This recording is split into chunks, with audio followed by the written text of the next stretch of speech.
स्वामी जी, यही मेरी सहेली लोग है। अच्छा तो चलो शादी का कार्यक्रम शुरू किया जाए। के दीदी छोटकी? हाँ गई दीदी।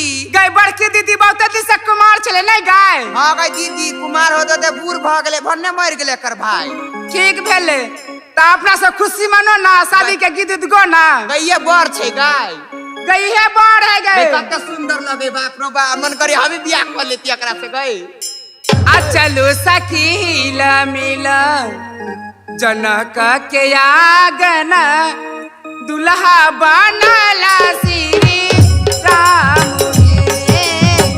चलो सखी हिला मिला जनक के आगन, दुल्हा बनला श्री राम गे।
मन करे पत्थर जैती गई। सुन दुल्हा के पैर नहीं पढ़ल हो केने कर्मा चल के कजरो नहीं केने। हां कहीं ना एगो दूगो आगे माई एहन सुंदर दुल्हा के कजरो नहीं।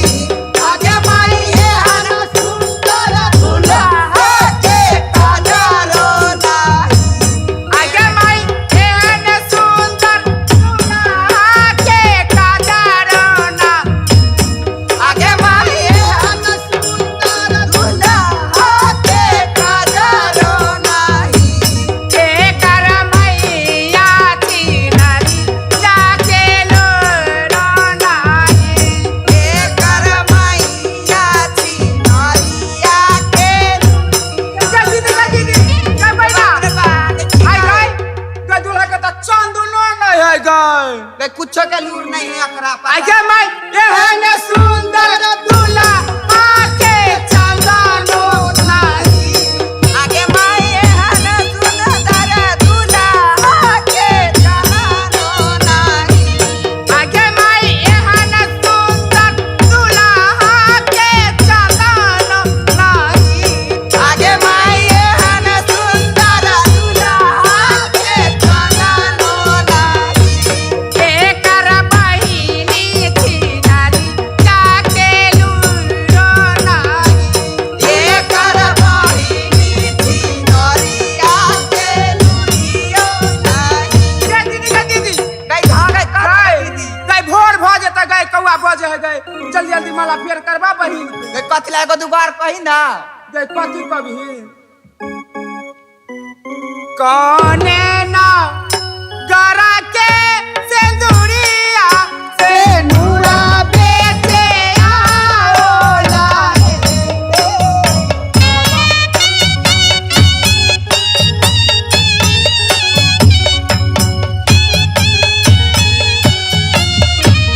आहे कौने ना गरा के सिंदूरिया से नूरा बेचे आओला।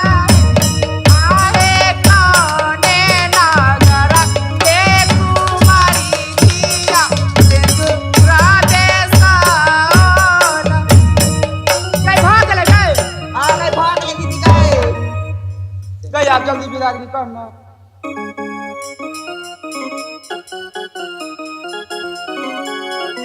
आरे बारा रे चटाना से हम सिया दिया फसला, सिया दिया फसला, ओ सिया राम लेने जा।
बहन के दाती लग गई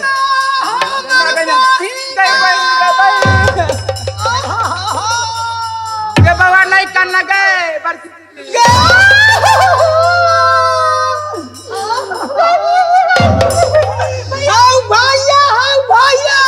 अगर बउआ रे बउआ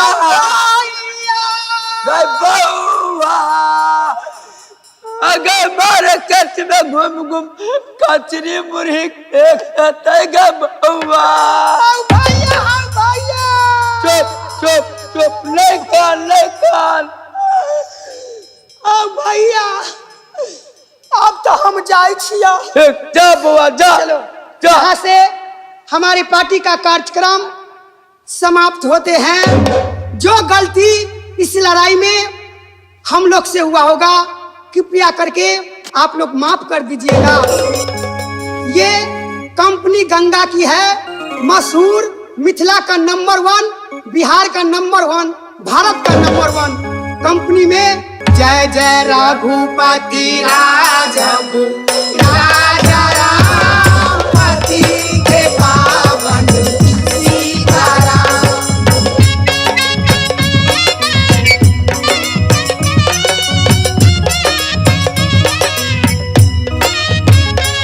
ओ सीताराम सीताराम भज प्यारे मन सीताराम।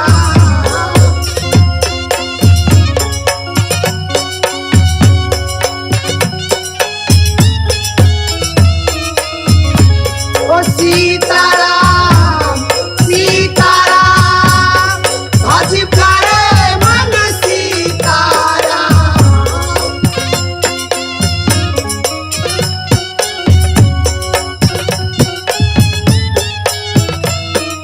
जय जय रघुपति राघव राजा राम पति के पावन सीताराम।